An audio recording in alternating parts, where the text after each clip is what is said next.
Good evening, everyone. Tonight I'm going to tell you a true story. It happened in 1945, which was when the Second World War ended. My mother was widowed on the last day of the war. She was left with 3 young stepchildren to bring up. She was only 27. The youngest child was called Nelia. Nelia was only 5, and she was born with a cleft palate. For 3 years, my mother had taken her on an aeroplane from Johannesburg to Great Ormond Street for 12 very grueling operations. And this was to be the last one. Now, Nelia had been a very, very difficult stepchild. She'd never got over the fact that her mother had died of breast cancer and her father had been killed on the last day of the war, just when everyone was celebrating. And her stepmother, who was yet to be my mother, made her have these terrible, terrible operations over and over. That night she was particularly difficult. She wouldn't do anything my mother said. But suddenly the next day, she lay there on the operating table. She had been warned, she had been told that for this operation there would be no general anaesthetic. She had to stay awake and she had to be incredibly brave. They were going to cut part of her lower lip, twist it around while it was still attached, and attach it to her top lip to make her more beautiful. It was tricky and it would take a while, and she had been lying there for quite a long time when she panicked.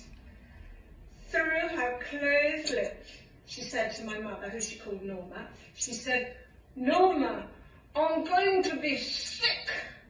Well, the surgeon panicked. Of course he panicked. Not my mother. Somebody had to stay calm. Mummy held Nelia's hand very tightly and she looked into her eyes and she said, "Nelia, that's impossible. Nelia, you will lie very still. You will not move until he's finished. And then you can be as sick as you like. And then you will be beautiful." And she kept talking to her, she kept staring at her, she kept holding her hand until the surgeon said, "Okay, I've finished." Cut her lips loose and Nelia was sick. The next day, Mummy noticed the most enormous change in Nelia. She was a totally different person. She was still in pain and she was still bandaged up and she did not look beautiful, but she was a different person. And Mummy inquired. Now, these are the words, as well as I can remember my mother telling me, the exact words Nelia, this 5-year-old child, said to Mummy. She said, "Norma, last night, something very funny happened. My real mummy came and sat on the end of my bed. My real mummy. She was really there on my bed. And she told me that you were now my real mummy. And that I had to be very good and do everything you said. And then I would be beautiful." Mummy couldn't believe it. But it explained everything. Goodness, a ghost had come into the hospital. Just what Mummy needed. Now, Nelia is 70. Remember, this was 65 years ago, when there were no surgeons in South Africa who could do this sort of thing, when you had to fly to Great Ormond Street. Now it takes 90 minutes, it costs £150, and you just have to go to this train as it makes its way across Africa, creating smiles all over the place on little black children who certainly didn't smile before the operation.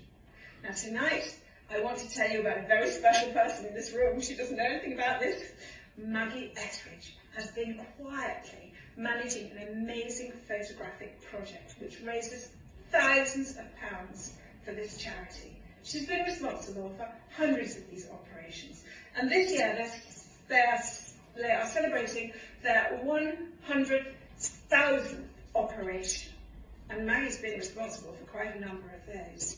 And do you know what? Last year, they invited her over to New York for a special dinner to celebrate how much money she'd made. And you know what? It won't surprise any of you. She didn't go. She thought, what a waste of money. I don't need the food, I don't need the recognition. So she sent them the airfare. And she thought, we'll pay for a few more operations. That's the sort of person Maggie is. Now I want you to raise your glasses, please, to the 100,000th operation and how many of them Maggie has helped. How many of these smiles across Africa are due to Maggie? Cheers, Maggie. I love you to bits.